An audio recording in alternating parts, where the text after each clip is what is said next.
अब मैं कुछ आयतें हैं जिनको आपके सामने रखता हूं। ये गैलेक्सी है हमारी, ये लेटरल व्यू है, ये टॉप व्यू है मिल्की वे गैलेक्सी, जिसका हिस्सा है हमारा सोलर सिस्टम। ये उसका स्केच है, एग्जैक्ट पिक्चर नहीं है। इस गैलेक्सी के अगर आप डायमेंशंस देखें तो एक बाजू से दूसरे बाजू 1,00,000 नूरी साल यानी 1,00,000 लाइट ईयर्स का डिफरेंस है, डिस्टेंस है इस हिस्से से उस बाजू तक। लाइट ईयर क्या है? रोशनी 1 सेकंड में तकरीबन 1,86,000 मील या 3,00,000 किलोमीटर चलती है 1 सेकंड में। इसको 60 से मल्टीप्लाई कीजिए, 1 मिनट में रोशनी कितना चली, फिर 60 से मल्टीप्लाई कीजिए 1 घंटे में कितना चली। यहां तक आते ज्यादातर आपके कैलकुलेटर्स कंप्यूटर्स फेल होने लगेंगे क्योंकि फिगर्स बहुत ऊंची चली गई। अब आप इसको 1 घंटे में आपने टाइम निकाल लिया कि 1 घंटे में रोशनी ने कितना सफर तय किया, इसको 24 से जरब दीजिए तो 1 दिन में रोशनी कितनी चली, फिर 30 से जरब दीजिए 1 महीने में कितनी चली, फिर 12 से जरब दीजिए तो 1 साल में कितनी चली। It will be N astronomical figure. 1 साल में रोशनी जितना फासला तय करती है, जितना डिस्टेंस कवर करती है, उसको 1 लाइट ईयर या 1 नूरी साल कहा जाता है। तो ये कितना फासला होगा आप अंदाजा लगाइए।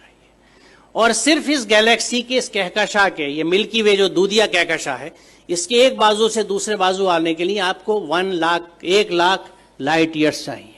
यानी रोशनी की रफ्तार से अगर आप चलें तो 1,00,000 साल में इस बाजू से उस बाजू तक पहुंचेंगे। यहां अजमत का एहसास होता है अल्लाह ताला की। और ये मिल्की वे जो एक गैलेक्सी है, ये ऐसी एक गैलेक्सी नहीं है, बल्कि there are millions and millions of these galaxies पूरी कायनात में। और इन गैलेक्सीज में है क्या साहब? सितारे जिनकी डिफरेंट लाइफ साइकिल्स हैं, अगर आप स्टार्स की पढ़ें, या प्लैनेट्स जो उनके चारों तरफ घूम रहे हैं। सबसे बड़ा सवाल ये आता है कि ये रुके हुए कैसे हैं? रात में जो आसमान हमें इतना अच्छा दिखता है, उसमें तारे नजर आ रहे हैं, चांद नजर आ रहा है, ये रुके हुए कैसे? What is holding them?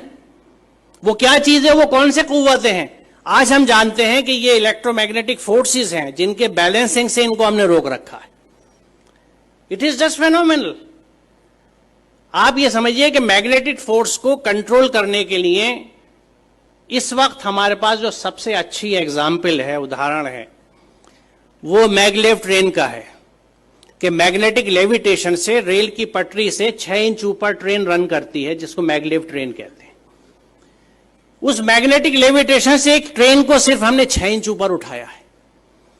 और इन प्लैनेट्स का जो billions and billions of stars and planets और सूरज हैं, सितारे हैं, ये किस तरह से बैलेंस किए हुए मैग्नेटिक फोर्सेस के साथ। ये कितना जबरदस्त कैलकुलेशन है, कितना जबरदस्त हिसाब है।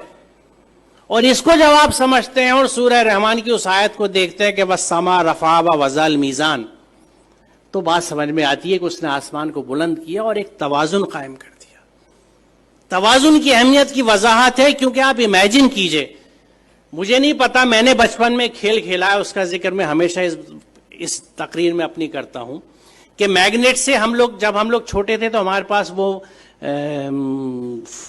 मोबाइल फोन्स नहीं थे या स्मार्टफोन्स नहीं थे जो आज आप लोगों के पास है। हमारे पास क्या होता था? टूटी हुई चूड़ियां होती थी, सिगरेट के पैकेट होते थे, माचिस की डिब्बियां होती थी, माचिस की तीलियां हुआ करती थी, और इन चीजों से हम खेल डिवाइस किया करते थे अपने लिए।